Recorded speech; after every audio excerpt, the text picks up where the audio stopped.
Pemirsa, Mitra Kukar menang dramatis 2-1 atas Semen Padang dalam laga final Piala Jenderal Sudirman. Mitra Kukar berhasil membawa pulang hadiah sebesar 2,5 miliar rupiah. Setelah kick-off, laga diawali dengan permainan menekan dari Semen Padang. Fendri Mofu dan kawan-kawan tampil agresif. Tekanan Semen Padang berbuah manis saat Fendri Mofu berhasil memanfaatkan umpan silang dari Adi Nugroho pada menit ke-38. Skor 1-0 untuk Semen Padang. Hasil ini bertahan hingga turun minum. Di babak kedua, Mitra Kukar langsung tampil menekan mengejar ketinggalan. Mitra Kukar berhasil menyamakan kedudukan 1-1 lewat tendangan Rizky Pelu yang gagal diantisipasi Jandi Ake Putra pada menit ke-75. Gol ini memacu semangat anak asuh Jafri Sastra. Kerja keras mereka membawa keunggulan 2-1 lewat terobosan Yogi Rahadian yang berhasil meruntuhkan angan Semen Padang untuk menjadi juara. Skor 2-1 ini bertahan hingga peluit panjang. Pemirsa, Kepala Kepolisian Resort Darmasraya, Sumatera Barat AKBP Lalu Muhammad Iwan membenarkan 2 anggota Brimob Padang Panjang tewas di perkebunan sawit PT Sumbar Andalan Kencana, Muara Timpeh, Darmasraya, Minggu pagi. Polisi yang dikerahkan memburu pelaku berhasil melumpuhkan pelaku. Kapolres Darmasraya AKBP Lalu Muhammad Iwan mengatakan 2 anggota Brimob Padang Panjang, Brigadir Nanang Hardiansyah dan Brigadir Anasril, saat itu tengah patroli dan memergoki 2 mobil truk dan 1 mobil pickup tengah mencuri sawit. Keduanya memberikan tembakan peringatan, tapi pencuri melajukan kendaraannya dan menabrak keduanya hingga tewas. Anggota Polres Darmasraya mengejar pelaku hingga ke Tanjung, Kabupaten Tebo, Provinsi Jambi. Saat ditangkap, kedua pelaku melawan petugas menggunakan senjata tajam hingga 2 pelaku dilumpuhkan hingga tewas. Pada saat mendapati para pelaku tersebut, diminta untuk berhenti, ternyata para pelaku tersebut tidak mengindahkan himbauan daripada petugas kepolisian.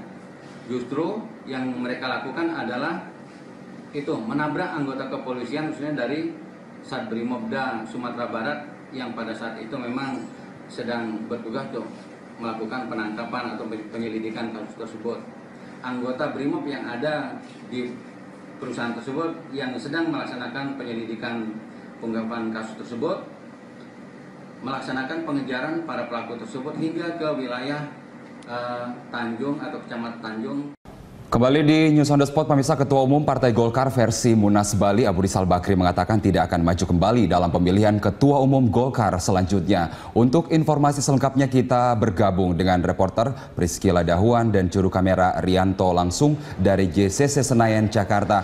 Iya, Cila, setelah kemudian dibuka tadi malam, apa informasi terbaru dari arena Rapimnas? Ya, Carlos, pada hari ini merupakan hari kedua penyelenggaraan Rapimnas Golkar 2016 dan pada hari ini juga nanti akan dibahas beberapa agenda dan memang baru saja dimulai sekitar pukul 11 pagi tadi. Dan memang pada hari ini agendanya adalah pembacaan laporan daerah yang akan dibacakan oleh DPD di seluruh Indonesia. Lalu juga nanti dilanjutkan dengan rapat paripurna yang akan dipimpin langsung oleh Ketua Umum Golkar versi Munas Bali yakni Abu Rizal Bakri. Dan memang sejak pukul 11 tadi penyelenggaraan Rapimnas ini diselenggarakan secara tertutup dan tidak diperbolehkan awak media untuk meliput lebih jauh. Lalu memang pada hari ini juga rencananya nanti juga akan ada tanggapan dari para anggota DPP mengenai laporan dari daerah-daerah yang akan dibacakan pada hari ini hingga pukul 11 malam nanti. Lalu berbicara mengenai penyelenggaraan Rapimnas ini yang memang sempat menuai pro dan kontra, namun dengan tegas Abu Rizal Bakri menyatakan bahwa Rapimnas ini adalah sah karena memang diadakan berdasarkan dengan anggaran dasar rumah tangga dari Partai Golkar itu sendiri dan juga tentunya dengan restu dari Jusuf Kalla selaku politisi Golkar yang senior dan juga selaku juga ketua dari tim transisi di Partai Golkar ini. Dan untuk lebih jelasnya kita akan langsung mendengarkan pernyataan dari Abu Rizal Bakri mengenai hal ini. Nanti kita lihat keputusan siapa yang sah. Pelaksana Munas itu di dalam anggaran dasar dikatakan adalah DPP, Dewan Pimpinan Pusat Partai Golkar, seperti ketahui Dewan Pimpinan Pusat Partai Golkar yang ada sekarang adalah Bali, karena keputusannya adalah serta-merta di Pengadilan Tinggi dan Pengadilan Negeri. Tetapi kita mengikut sertakan semua pihak untuk ikut dalam Rapimnas ini, dalam Munas yang akan datang gitu. Tapi Rapimnas ini belum memutuskan. Jadi kita akan putuskan nanti, besok kita lihat keputusan dari Rapimnas. Saya kan hanya mempunyai wacana. Sedangkan kemudian yang lain adalah keputusannya pada daerah dan pada pemegang hak lainnya. Lalu menyambung kembali mengenai nantinya apakah Abu Rizal Bakri akan menjabat kembali sebagai Ketua Umum, mengingat bahwa Abu Rizal Bakri sudah menjabat di Golkar sebagai Ketua Umum selama 2 periode. Dengan tegas Abu Rizal Bakri menyatakan dirinya tidak lagi akan menjabat sebagai Ketua Umum Partai Golkar di periode selanjutnya dan akan menyerahkan seluruh kepemimpinan ke kader-kader yang lebih muda. Namun Abu Rizal Bakri juga menyatakan dirinya juga berkeinginan untuk dapat menjabat dan mengisi jabatan di Mahkamah Partai Golkar, yang mengingat bahwa MPG adalah di atas dari seluruh struktur Partai Golkar. Carlos. Ya, Cila, ada peran dari Wakil Presiden Yusuf Kala yang merupakan Ketua Tim Transisi. Semalam juga dalam pembukaan kita tahu ada Luhut Panjaitan dan juga Yasona. Lalu apakah ini menjadi sinyal keterlibatan pemerintah di sana? Dan seperti apa posisi dari Partai Golkar nanti? Apakah akan masuk dalam pemerintahan? Ya, jika mengingat bahwa semalam hadir Luhut dan juga Yasona dalam pembukaan Rapimnas ini, itu memang menjadi sinyal bahwa Golkar sepertinya akan merapat ke pemerintah. Namun hal ini ditegaskan kembali oleh Abu Rizal Bakri yang menyatakan bahwa memang Golkar akan mendukung pemerintahan Jokowi JK, namun tidak masuk ke dalam struktur pemerintahan.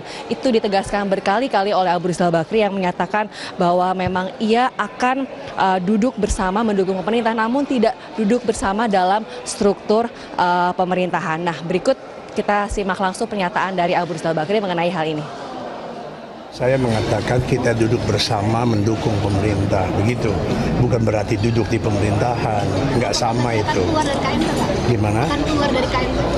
Nggak ada dong keluar dari PSA, udah bilang tadi malam kan nggak keluar. Ya, Eka, Gubernur DKI Jakarta tadi mengatakan ia siap jika dipanggil sebagai saksi terkait dengan kasus korupsi UPS ataupun pengadaan UPS terkait dengan dana siluman APBDP tahun 2015. Ahok mengatakan akan siap jika dikonfrontir dengan Haji Lulung terkait dengan pernyataannya bahwa di DPRD lah yang mengusulkan dana siluman terkait dengan pengadaan UPS di sejumlah kota di DKI Jakarta. Dan berikut pernyataan Gubernur DKI Jakarta di Gedung Balai Kota.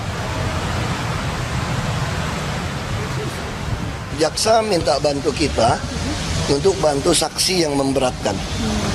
Jadi memberatkan tersangka. Karena kan di situ kita yang bocorin kan, ada permainan kan, termasuk BPKP mengatakan ada siluman.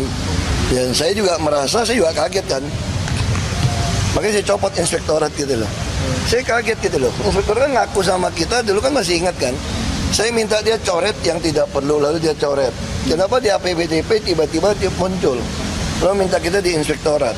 Saya bilang jangan periksa dulu, biar BPKP apa yang lain periksa, dia periksa dulu. Makanya begitu dengar kesaksian di pengadilan, saya tidak tahu gitu loh. Ternyata kepala dinas yang lama, termasuk sekda, tahu loh.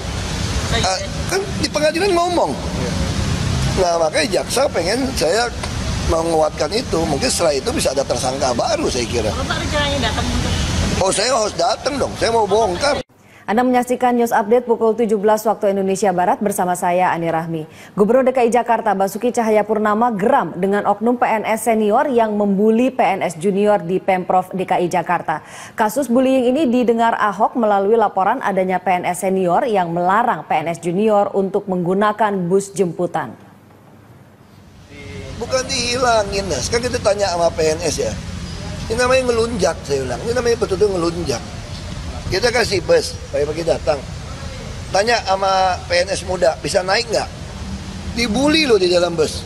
Sama yang udah duduk, merasa kursi punya dia. Jadi kalau PNS muda dibully, ini pertama. Terus kedua, ada iuran bulanan lagi, 75.000 sampai 100.000. Ini brengsek kan luar biasa nih, ada iuran bulanan. Yang narik iuran siapa Pak? Iya, saya ada grupnya, ada kayak gengnya nih. Udah kayak ada gengnya, kayak membership, yang muda-muda nggak bisa naik, dibully karena ini punya si A, si B kursinya. Terus kalau ada yang penumpang biasa, numpang naik boleh nggak? Boleh, dipungutin duit. Dua-duanya dari siapa Pak? Ya saya kan taruh mata-mata banyak. Pak, itu iurannya buat sopir. PNS, sopir digaji kok, makanya dia ada permainan. Terus tarik lagi dari penumpang, nah, itu udah dosanya. Dosa apa lagi? Pemirsa, penyidikan kasus dugaan korupsi pendirian Bank Banten terus dilakukan oleh KPK. Dan untuk kedua kalinya Gubernur Banten Rano Karno diperiksa sebagai saksi dalam kasus itu. Kita akan mengetahui bagaimana perkembangan terkini dari KPK bersama reporter Yul Yanawan dan juru kamera Bobby Tobing langsung dari gedung KPK Jakarta. Ya Yul, bagaimana perkembangan terbaru dari kasus dugaan korupsi pendirian Bank Banten?